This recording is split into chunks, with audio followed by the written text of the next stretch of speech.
What's going on, everybody? Welcome back to Draft Yoda, where we're data-driven and prospect-focused. I am Draft Yoda, Bill Workman, your favorite draft nerd's favorite draft nerd. Today, we're talking about one of the most productive defensive backs in college football, Texas Tech Brice Pollock.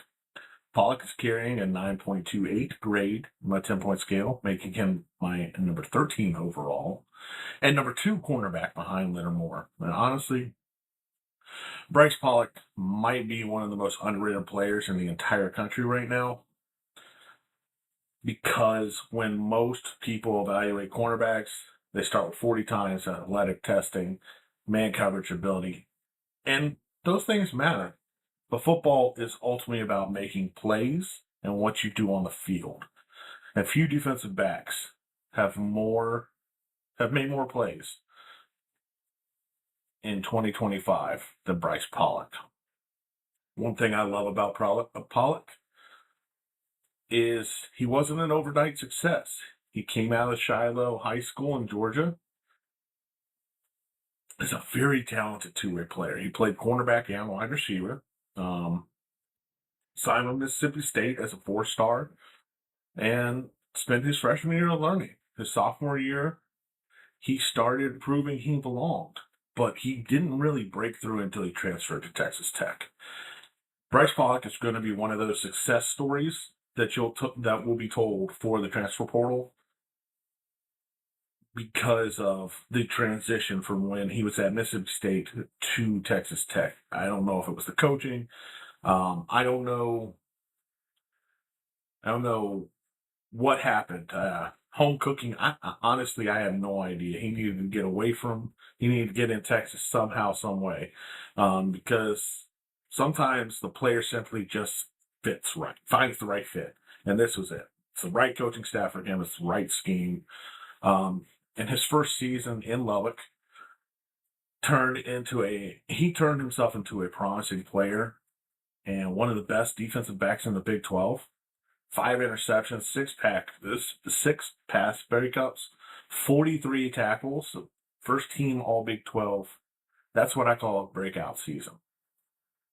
And as you watch the tape, the first thing that's going to jump off is his instincts.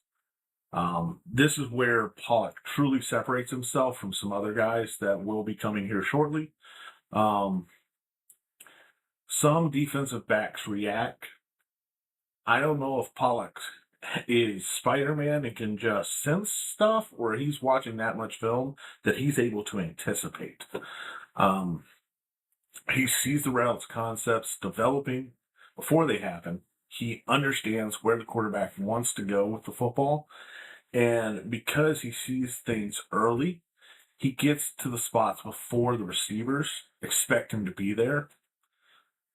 And that's why the interception numbers are impressive. Speaking of interception numbers, his ball production, let's be real. This is going to be the second thing that jumps off the page for you.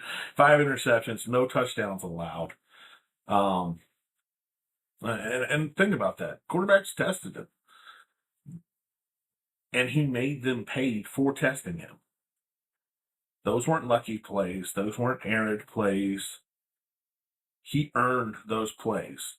Ball skills are one of the most transferable traits in football. And because he played wide receiver in high school, I think it helped him understand ball placement for college and gives Pollock an abundance of ball production knowledge. The reason I think he chose defense over offense is because his tackling. It's a spot that gets overlooked for corners quite often. But I can tell you right now, I know a couple NFL scouts that it's very high on their criteria for a corner to be able to tackle. Pollock missed 4 tackles all season last year. That is outstanding for a corner. He's willing to come downhill. He's willing to support the run. And he's willing and able to finish those tackles. That kind of toughness shows up every Saturday and every Sunday. One of the key things I ask myself when I study defensive backs in general is, does this player understand football?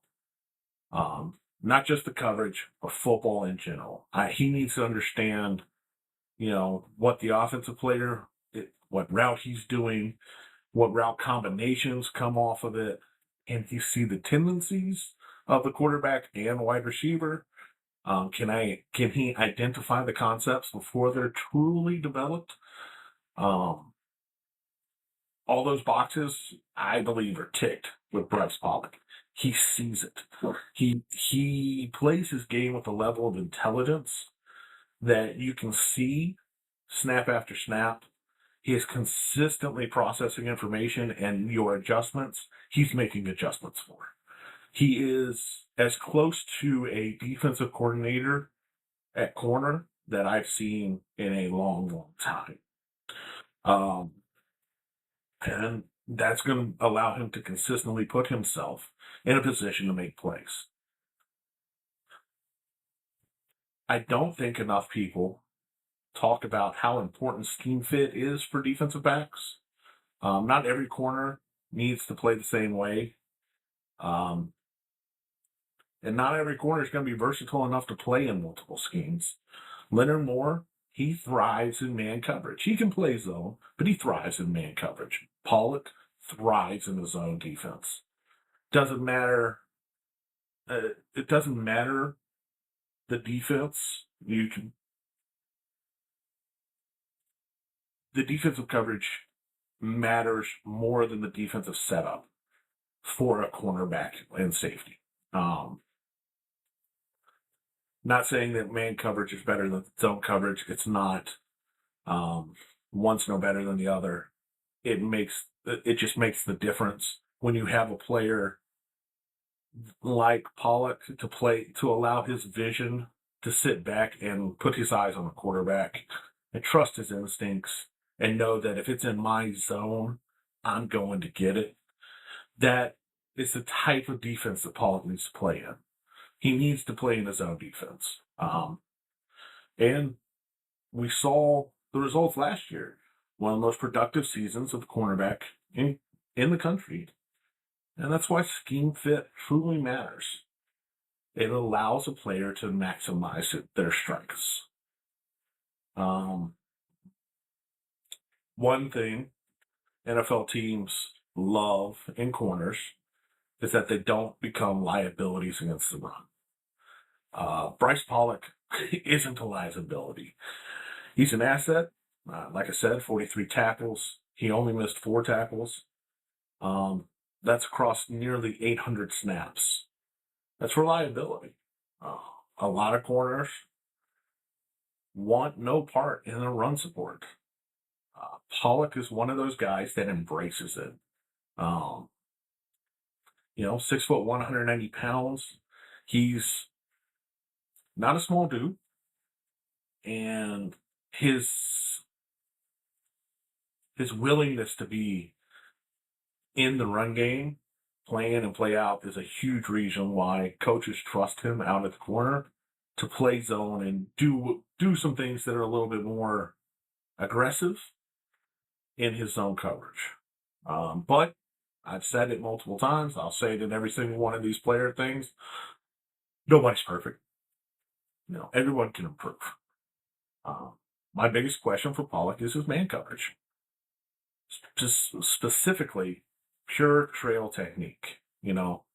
How much more comfortable reading routes. He's so much more comfortable reading routes than he is chasing players down. And he's a true zone heavy corner. And that's going to throw some teams off of it, If he's able to show, I know Texas Tech runs a lot of zone, but if during the draft process he's able to show scouts that are evaluating him some of the abilities to do man-to-man, it's going to help his draft stock quite a bit. Right now, he is just going to be viewed as a zone heavy corner, but that's not a problem for me if I'm a zone defense. If I'm a zone defense, he is a number one corner for me. Um, and the other thing that's going to be an issue for NFL scouts and NFL teams in general is the penalties. 6 penalties is more than I'd like to see from a corner. He gets a little grabby at the top of the routes, especially when it's a one-on-one situation, and that's fixable. That's coachable. I need to see it be coached. It needs to improve again. Nobody's perfect, but it needs to improve, especially for the next level. Um, you know, he has outstanding instincts. He has great ball production. He's physical in the run support. He's great in zone coverage. And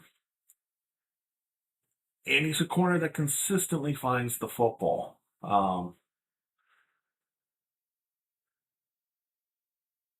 Now, I'm sure somebody's going to ask, can he catch Leonard Moore? And I'm sorry, but the answer is no. Leonard is a more polished product right now, and he has the ability to grow. Um, Leonard can do more than just man. He can also play zone. Pollock is so zone heavy that he has to prove he can play man. And that's going to be the big difference is Pollock is a scheme fit defensive back. Leonard Moore is a more scheme fluid defensive back. He's going to be able to play, man or zone, whereas Brice Pollock, if it's a zone defense, you need to have him on your board. But that's me. Brice Pollock is a 9.28 out of 10. I'm a number 13 overall player. Number 2 cornerback. He's one of the smartest defensive backs in college football. I think he has legitimate NFL starter potential. I think his instincts will translate. I think the combination of his ball skills, the tackling, the football IQ, give him one of the highest floors among cornerbacks in this class. There's going to be some concerns when it comes with the elite athleticism that people are looking for at a corner. But I think Brice has elite instincts that will negate some of those concerns. And that's why he's so high on my board. But that's just my board. I think Brice Pollock is a future NFL starter. Where do you have him ranked? Is he among your top defensive backs in college football? Drop your thoughts, comments down below. If you enjoy these player evaluations, they're built around film and analytics. Hit the like button, subscribe to the channel. We're going to keep putting in the work. I hope to have every first round talented player, because I've got like 50, I think, roughly, that are first round talents coming into the season, done before college football kicks off. As always, I'm Draft Yoda, Bill Workman. I'm your favorite draft nerd's favorite draft nerd, and we will see you next time.